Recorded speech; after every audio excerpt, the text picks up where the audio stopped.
രാഷ്ട്രീയക്കാർക്ക് എല്ലാ കാലത്തും ഇതൊരു വലിയ ധനാഗമന മാർഗമായിരുന്നു എന്നുള്ളത് കൊണ്ട് തന്നെയാണ് ഇത് രാജ്യത്തിന് മുതൽക്കൂട്ടാവാതെ പോയത് എന്നുള്ളത് തന്നെയാണ്. ഇത്രയും പണം കൊടുത്ത് ഇദ്ദേഹം ഈ കരിമണലിലുള്ള ആധിപത്യം, അയാൾക്ക് ഖനനം ചെയ്യാനുള്ള ആധിപത്യം നിലനിർത്തുന്നു എങ്കിൽ അതിലെ ലാഭം എത്ര കോടികളായിരിക്കും എന്നുള്ളതാണ് നമ്മൾ ഇതിൽ വിലയിരുത്തേണ്ടത്. ഇത് നമ്മുടെ കേരളത്തിന് വരേണ്ടിയിരുന്ന ഏറ്റവും വലിയ ധനമായിരുന്നു. ഇതാണ് പലരുടെയും ഒത്താശയിൽ കരിമണൽ കർത്ത അടിച്ചു മാറ്റിയത് എന്നുള്ളതാണ് ഇതിലൊരു യാഥാർത്ഥ്യം. അവിടുത്തെ ഒരു വലിയ പാരിസ്ഥിതിക വിഷയം എന്ന് പറയുന്നത് ഏതാണ്ട് 100-150 മീറ്റർ മാത്രമാണ് കടലും കായലും തമ്മിലുള്ള വേർതിരിക്കുന്ന ഈ വരമ്പ് വല്ല സ്ഥലമാണ്.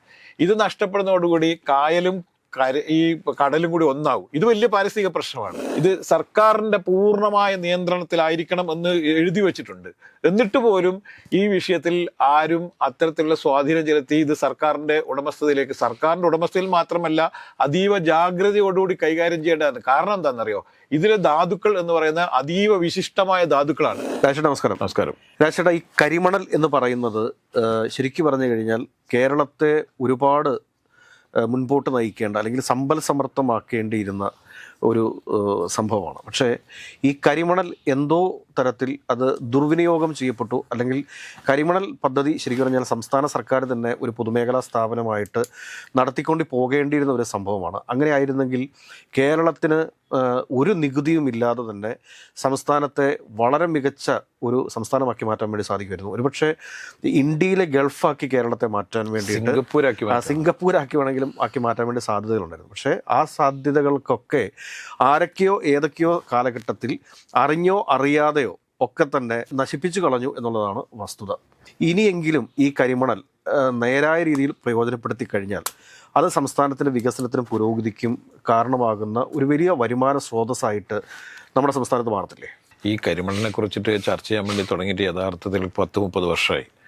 ഈ 2002 ജിം എന്ന് പറഞ്ഞ ഓർമ്മയുണ്ടോ അറിയില്ല. ജിം എന്ന് പറഞ്ഞ ഗ്ലോബൽ ഇൻവെസ്റ്റ്മെന്റ് മീറ്റ് ആയിരുന്നു. അതിൽ ഈ കരിമണലിനെ കുറിച്ച് വിശേഷിപ്പിച്ചത് എന്തായിരുന്നു, എങ്ങനെയാണോ ഗൾഫിന് ഈ പെട്രോളിയം അതുപോലെ തന്നെ കേരളത്തിന് ഇനി വളർന്ന് വികസിക്കാനും ലോകത്തിൽ തന്നെ ഏറ്റവും വലിയ സംസ്ഥാനമായി മാറാനുള്ള അവസരങ്ങൾ ലഭ്യമാകുന്നു കരിമണലിലൂടെ എന്നായിരുന്നു. സാമ്പത്തിക ശക്തിയായിട്ട് അത് കേരളത്തിൽ നിന്ന് മാത്രമല്ല ഇന്ത്യക്കാകമാനം വലിയ വികസനം ഉണ്ടാക്കിത്തരുന്ന ഒരു ധാതു സമ്പത്താണ് കരിമണലെന്നും അത് നമ്മുടെ കൊല്ലം ജില്ലയുടെ ആലപ്പാട്ട് തീരത്തും അതുപോലെ തന്നെ ആലപ്പാട്ട്, ചവറ, നീണ്ടകര തുടങ്ങി ആലപ്പുഴ ജില്ലയുടെ പകുതി ഭാഗം വരെയുള്ള സ്ഥലത്തായിരുന്നു ഇതിൻ്റെ ഏറ്റവും വലിയ സ്റ്റോറേജ് ഉണ്ടായിരുന്നത്.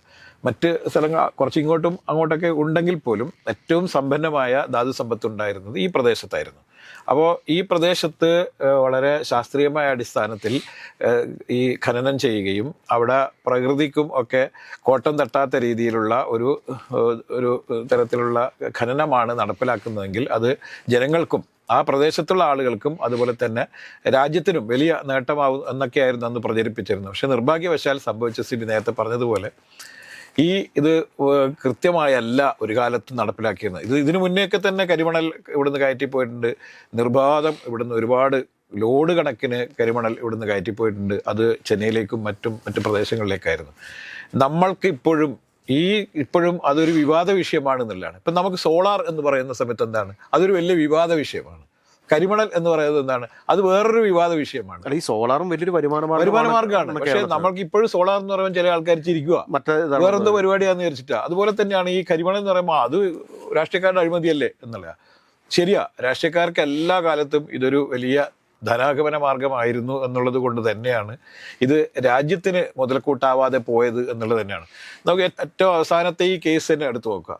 പലർക്കും ഈ CMRന്റെ ഭാഗത്തു നിന്നും പലർക്കും പണം എന്ന് പറഞ്ഞാൽ 10,000 രൂപ 20,000 രൂപ എന്നല്ല, കോടിക്കണക്കിന് രൂപയാണ് ഓരോ രാഷ്ട്രീയ പാർട്ടി നേതാക്കന്മാർക്കും അവർക്ക് വേണ്ടിയിട്ട് പോയിരിക്കുന്നത് എന്നുള്ളതാണ്. അത് വെറുതെ ചുമ്മാതെ എഴുതി വെച്ചാവാൻ വഴിയില്ലല്ലോ. ഒരിക്കലും ഒരു കമ്പനി ചുമ്മാതെ കുറേ ആളുടെ പേര് എഴുതി വെക്കാനുള്ള സാധ്യത വളരെ കുറവാണ്. അപ്പോൾ ഇത്രയും പണം കൊടുത്ത് ഇദ്ദേഹം ഈ കരിമണലിലുള്ള ആധിപത്യം, അയാൾക്ക് ഖനനം ചെയ്യാനുള്ള ആധിപത്യം നിലനിർത്തുന്നു എങ്കിൽ അതിലെ ലാഭം എത്ര കോടികളായിരിക്കും എന്നുള്ളതാണ് നമ്മൾ ഇതിൽ വിലയിരുത്തേണ്ടത്. ഇത് നമ്മുടെ കേരളത്തിന് വരേണ്ടിയിരുന്ന ഏറ്റവും വലിയ ധനമായിരുന്നു. ഇതാണ് പലരുടെയും ഒത്താശയിൽ കരിമണൽ കർത്ത അടിച്ചു മാറ്റിയത് എന്നുള്ളതാണ് ഇതിലൊരു യാഥാർത്ഥ്യം. അപ്പം ഈ യാഥാർത്ഥ്യങ്ങൾ പുറത്തു വരാതിരിക്കാൻ വേണ്ടി അദ്ദേഹം മാധ്യമങ്ങൾക്കും കാശ് കൊടുത്തിട്ടുണ്ട് എന്നുള്ളതാണ്. പ്രമുഖ മാധ്യമങ്ങൾക്കെല്ലാം കാശ് കൊടുക്കുന്നു. അല്ലെ, വിഷ്വൽ മീഡിയക്കൊക്കെ ഇപ്പൊ ഏഷ്യാനെറ്റിന് പണം കൊടുത്തിട്ടുണ്ട്, മാതൃഭൂമിക്ക് പണം അതാ പറഞ്ഞ കൊടുത്തിട്ടുണ്ട്. എല്ലാവർക്കും പണം കൊടുക്കുന്നു. എല്ലാവർക്കും പണം കൊടുത്ത് എല്ലാവരുടെയും മൂടിക്കെട്ടിയാണ് ഇദ്ദേഹം ഈ വലിയ തരത്തിലുള്ള കൊള്ള നടത്തുന്നത്.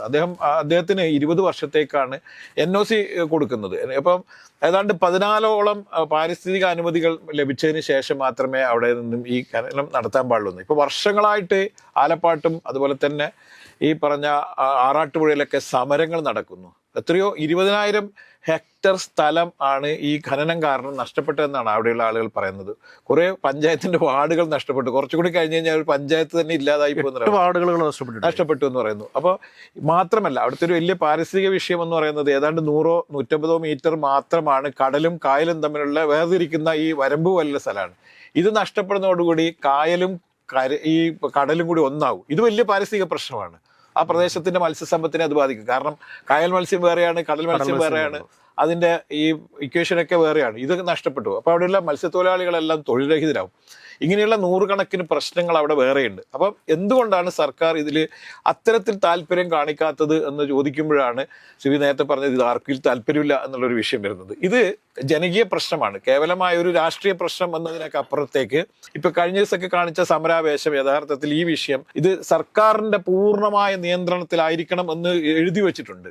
എന്നിട്ട് പോലും ഈ വിഷയത്തിൽ ആരും അത്തരത്തിലുള്ള സ്വാധീനം ചെലുത്തി ഇത് സർക്കാരിന്റെ ഉടമസ്ഥതയിൽ മാത്രമല്ല അതീവ ജാഗ്രതയോടുകൂടി കൈകാര്യം ചെയ്യേണ്ടതാണ്. കാരണം എന്താണെന്നറിയോ, ഇതിലെ ധാതുക്കൾ എന്ന് പറയുന്ന അതീവ വിശിഷ്ടമായ ധാതുക്കളാണ് വിമാനങ്ങളുടെ നിർമ്മാണത്തിന് ഉപയോഗിക്കുന്നത്. അതുപോലെ തന്നെ പലതരത്തിലുള്ള അതിവിശിഷ്ടമായ പിന്നെ ചില യുദ്ധോപകരണങ്ങൾ, അറ്റോമിക് എനർജി ഉണ്ട്, അതുപോലെ തന്നെ യുദ്ധ കാര്യങ്ങളൊക്കെ പിന്നെ ഉണ്ടാക്കുന്ന ചില മിക്സുകളിൽ ഒന്നാണിത്. അങ്ങനെ ലോകത്തിൽ പല രീതിയിൽ എന്തിനാണ് അമേരിക്കക്കാരിയുടെ ഇത് അന്വേഷിച്ച് വന്നത്? ആദ്യമായി ഇവിടെ വന്നത് ആരാണ്?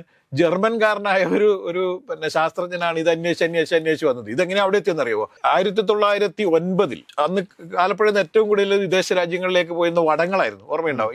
ഇവരുടെ കപ്പലിനൊക്കെ ഇത് ആങ്കർ ചെയ്യാൻ വേണ്ടിയിട്ടുള്ള വടങ്ങളായിരുന്നു ഇവിടുന്ന് കയറിപ്പോയിരുന്നു, വലിയ വടങ്ങൾ. ഈ വടങ്ങളിൽ പറ്റിപ്പിടിച്ചിരിക്കുന്ന ഈ പിന്നെ കരിമണൽ ആണ് അയാൾ നോക്കുമ്പോൾ ഇതിൽ ഏതാണ്ട് 9ഓളം ധാതുക്കൾ അടങ്ങിയിരിക്കുന്നു എന്ന് അയാളാകെ ഞെട്ടിപ്പോയി. ഇത് ഇവിടെ നിന്ന് ഇത് വന്നത് അതിവിശിഷ്ടമായ ഒരു ധാതു സമ്പത്തുള്ള പ്രദേശം ഏതാണെന്ന് അദ്ദേഹത്തിന് അറിയാൻ പാടില്ല. അദ്ദേഹം അത് ഇന്ത്യയിലാണെന്ന് അന്വേഷിക്കുന്നു. അങ്ങനെ അന്വേഷിച്ചാണ് അദ്ദേഹം ആലപ്പുഴയിൽ എത്തുന്നത്. അങ്ങനെ പിന്നീട് സംഭവിച്ചത് എന്താണെന്നറിയോ? ഇവിടെ കേരള തീരത്ത് വരുന്ന എല്ലാ ഷിപ്പുകൾ ഇവിടെ അൺലോഡ് ചെയ്തിട്ട് അവരെന്ത് ചെയ്യുമെന്ന് പറഞ്ഞാൽ കരിമണൽ കയറ്റും. അപ്പൊ പ്രദേശക്കാരായ ആളുകൾ ചോദിക്കും എന്തിനാണ് ഈ കരിമണൽ കയറ്റുന്നതെന്ന് ചോദിക്കുമ്പോൾ ഷിപ്പുകാർ പറയുന്നതെന്നറിയാം, കപ്പൽ ആടി വലയാതിരിക്കാൻ വേണ്ടിയിട്ടാണ്, ഭാരം ബാലൻസ് ചെയ്യാനാണ്. യഥാർത്ഥത്തിൽ ഭാരം ബാലൻസ് ചെയ്യുന്നത്. ഷിപ്പിൽ അങ്ങനെ ഭാരം ബാലൻസ് ചെയ്യേണ്ട കാര്യമില്ല. അപ്പൊ ഷിപ്പിന്റെ നിർമ്മാണം ഒന്നും നമുക്കറിയാത്തതുകൊണ്ട് നമ്മളത് വിശ്വസിച്ചു. നാട്ടുകാരടക്കം സഹായിച്ചിട്ട് കരിമണൽ കയറ്റി വിട്ടു. കടൽ കൊള്ളയാണ് നടന്നുകൊണ്ടിരിക്കുന്നത് എന്നുള്ള ആർക്കും അറിയാൻ പാടില്ലായിരുന്നു. ഇത്തരത്തിൽ പിന്നീട് ഇവിടെ നിന്നും പലരും പല രീതിയിൽ മണൽ കയറ്റുന്നു, സാധാരണ മണൽ കയറ്റുന്നു എന്നുള്ള രീതിയിലാണ് ഈ ചെന്നൈയിലേക്കും മറ്റ് സ്ഥലങ്ങളിലേക്ക് തൂത്തുക്കുടിയിലേക്കൊക്കെ ഇവിടുന്ന് ലോഡ് കണക്കിന് മണൽ അടിച്ചു കയറ്റി. പക്ഷേ ഇത് കുറെ കഴിഞ്ഞപ്പോഴാണ് ജനങ്ങൾക്ക് ഇത് മനസ്സിലായി, ഇത് വലിയ ധാതു സമ്പത്താണെന്നും ഇത് അതിവിശിഷ്ടമായ കുറെ പദാർത്ഥങ്ങൾ ഇതിൽ നിന്ന് ഉണ്ടാക്കുന്നുണ്ടെന്നും ഇത് വലിയ കോടിക്കണക്കിന് രൂപ വരുമാനം ഉണ്ടാക്കുന്ന പദ്ധതിയാണെന്ന് മനസ്സിലാക്കിയപ്പോഴാണ് നാട്ടുകാർ പ്രക്ഷോഭത്തിന് വരുന്നത്. അപ്പോഴേക്കും ഒരു പ്രദേശങ്ങൾ കംപ്ലീറ്റ് ഇവർ അടിച്ചു മാറ്റിയിട്ടുണ്ട്. ഇനിയും അവിടെ ഇത്തരത്തിലുള്ള വൻ ധാതു സമ്പത്ത് ഉണ്ട് എന്നുള്ളതാണ്. അതാ സുബി നേരത്തെ പറഞ്ഞത് കറക്റ്റാണ്. കാരണം ഇനിയെങ്കിലും ഇത്തരം സംഭവങ്ങൾ സ്വകാര്യ കമ്പനികൾക്ക് നൽകാതെ പൂർണ്ണമായും സർക്കാരിന്റെ ഉടമസ്ഥതയിലേക്ക് മാറ്റുകയും ഇത് സർക്കാരിന്റെ മാത്രം മേൽനോട്ടത്തിൽ മാത്രമേ ഖനനം ചെയ്യുകയുള്ളൂ എന്ന് തീരുമാനിക്കാൻ കേരളം രക്ഷപ്പെടും. ഇത്തരം അഴിമതി വിഷയങ്ങളും അവസാനിക്കും. ഇത് കാണേണ്ടതുപോലെ കണ്ടു കഴിഞ്ഞാൽ ഇവിടെ എന്ത് കൊള്ളയും നടത്താമെന്നുള്ള ഏറ്റവും ഒരു ഉദാഹരണമാണ്. മുഖ്യമന്ത്രി സംസ്ഥാന പ്രസിഡന്റായിട്ടുള്ള ട്രേഡ് യൂണിയൻ ആണ് അവിടെ ഉള്ളത്.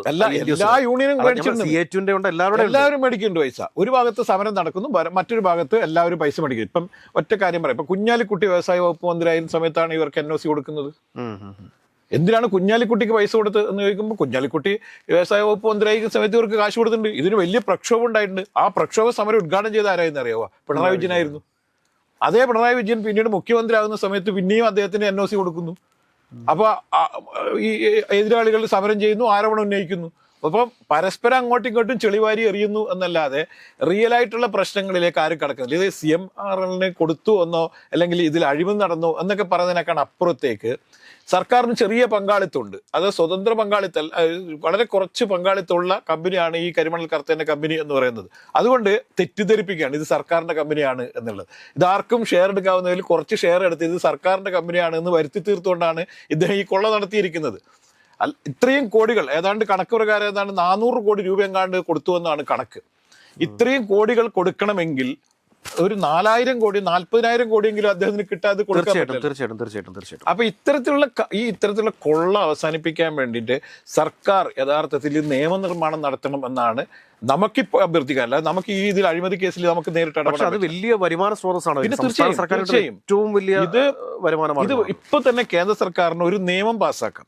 തീർച്ചയായും കേന്ദ്രത്തിനും കേരളത്തിനും തുല്യ പങ്കാളിത്തമുള്ള ഒരു കമ്പനി ഫോം ചെയ്യാം. എന്നിട്ട് ആ കമ്പനി ആവട്ടെ ഇനി കരിമണൽ ഖനനവും അതിന്റെ സംസ്കരണവും അതിന്റെ വിൽപ്പനയൊക്കെ ഏറ്റെടുക്കുന്നു എന്ന് പറഞ്ഞാൽ അവിടെ അവസാനിക്കുകയാണ്. കേരളത്തിൽ എത്ര ആളുകൾക്ക് തൊഴിൽ കിട്ടുന്നത് മാത്രമല്ല, ഇപ്പൊ ടൈറ്റാനിയം, തോറിയം, അതുപോലെ തന്നെ സിർക്കോണിയം, റൂട്ടൈൽ, ഇൽമനൈറ്റ്, മാഗ്നൈറ്റ് തുടങ്ങിയ അതിവിശിഷ്ടമായ ധാതുക്കൾ ഇത്രയും ഗുണനിലവാരത്തോട് ലഭിക്കുന്ന ലോകത്തിൽ മറ്റൊരു തീരവും ഇല്ല എന്നുള്ളതാണ് ഇതിന്റെ. അപ്പോൾ ആളുകൾ അന്വേഷിച്ച് ഇങ്ങോട്ട് വരും. നമ്മൾ വിൽക്കാനൊന്നും പോകണ്ടല്ലോ. ഇത് അന്വേഷിച്ച ആൾക്കാർ ഇവിടെ വരുന്നു, ഇവിടുന്ന് മോഹവിലയ്ക്ക് സാധനം മേടിച്ചുകൊണ്ട് പോകും. അപ്പൊ സർക്കാർ രക്ഷപ്പെടുന്നു. അതുപോലെ തന്നെ ഒരുപാട് ആളുകൾക്ക് തൊഴിൽ ലഭിക്കുന്നു. ഇപ്പോൾ ആളുകൾക്ക് തൊഴിൽ ലഭിക്കുന്നത് എങ്ങനെ അറിയാം? ഇത് രാത്രി കാലങ്ങളിൽ വ്യാജമായി കയറ്റി അയക്കുന്ന ടീമിന് ഇത് കള്ളക്കടത്ത് ഉൽപ്പന്നം പോലെ അവിടുത്തെ പാവങ്ങൾ അവന്മാർ രാത്രിയിൽ മുങ്ങി ഈ സാധനം കോരി കൊടുത്തിട്ട് ജീവിക്കുകയാണ്, തുച്ഛമായ പൈസ കിട്ടിയിട്ട്. അപ്പം മാന്യമായ ഒരു അവസ്ഥയിലേക്ക് ഇത് അവിടെ ജനജീവിതം മാറ്റപ്പെടും. അതുപോലെ തന്നെ പാരിസ്ഥിതിക പ്രശ്നം നമ്മൾ അഡ്രസ്സ് ചെയ്യേണ്ടതുണ്ട്. കാരണം നേരത്തെ പറഞ്ഞില്ലേ, ഒരുപാട് തീരങ്ങളില്ലാതാവുന്നു. ഈ പ്രശ്നവും പരിഹരിക്കണം. അങ്ങനെ ശാസ്ത്രീയമായ ഖനനമാണെങ്കിലല്ലേ പ്രശ്നം പരിഹരിക്കുള്ളൂ. അതിനു വേണ്ടി വേറൊരു ഇതുണ്ടാക്കും. അപ്പൊ അവർക്കും ജോലി കിട്ടും. ഇത് ഫില്ല് ചെയ്യാനും കറക്റ്റായി പോകാൻ വേണ്ടിയിട്ടുള്ള പദ്ധതി കൂടി നടപ്പിലാക്കിയാൽ മാത്രമേ ഇത്തരം പ്രശ്നങ്ങൾ പരിഹരിക്കപ്പെടുകയുള്ളൂ എന്നുള്ളതാണ്. അപ്പോൾ ലോകത്തിൽ മറ്റൊരു സ്ഥലത്ത് ഇതില്ല എന്ന് പറയുമ്പോൾ തന്നെ അതിന്റെ മൂല്യം മനസ്സിലാക്കണം. അപ്പോൾ അത്തരം മൂല്യങ്ങൾ മനസ്സിലാക്കി അതിനനുസരിച്ച് കാര്യങ്ങൾ പ്ലാൻ ചെയ്ത് കൃത്യതയോടുകൂടി കൊണ്ടുപോകാൻ പറ്റുന്ന ഒരു ഗവൺമെന്റ് സ്റ്റേറ്റിലും ഉണ്ടാവണം, അതുപോലെ തന്നെ കേന്ദ്രത്തിലും ഉണ്ടാവണം. ഇപ്പം പുതിയ ഗവൺമെന്റ് ആണ് ഇവിടെ. നേരത്തെ പൈസ മേടിച്ചു അതൊക്കെ വിടുക. നേരത്തെ എല്ലാ ബാഗേജും ഒഴിവാക്കിക്കൊണ്ട് ഏറ്റവും പുതിയതായിട്ട് ഇത് ഇനിയും കരിമണൽ എന്ന് പറയുന്ന ഒരു വിവാദ വിഷയം എന്നുള്ള രീതിയിലേക്ക് മാറി ഇതൊരു വലിയ വരുമാന വിഷയം ആക്കി മാറ്റിയാൽ മാത്രമേ കേരളത്തിന് രക്ഷപ്പെടാൻ പറ്റുള്ളൂ എന്നുള്ളത് ഈ ഭരണാധികാരികൾ മനസ്സിലാക്കുക. കേന്ദ്രവും ഈ വിഷയത്തിൽ ED അയക്കൽ മാത്രമല്ല, ഒപ്പം തന്നെ ഇത് ഒരു മറ്റൊരു വിഷയമാണെന്നും രാജ്യത്തിന് വലിയ വരുമാനം ഉണ്ടാക്കുന്ന ഒരു വിഷയമാണെന്ന് കണ്ടെത്തിക്കൊണ്ട് പ്രശ്ന പരിഹാരത്തിനുള്ള കൃത്യതയോടുകൂടിയുള്ള ഒരു പദ്ധതി തയ്യാറാക്കണം എന്നുള്ളതാണ് നമുക്ക് അഭ്യർത്ഥിക്കാനുള്ളത്.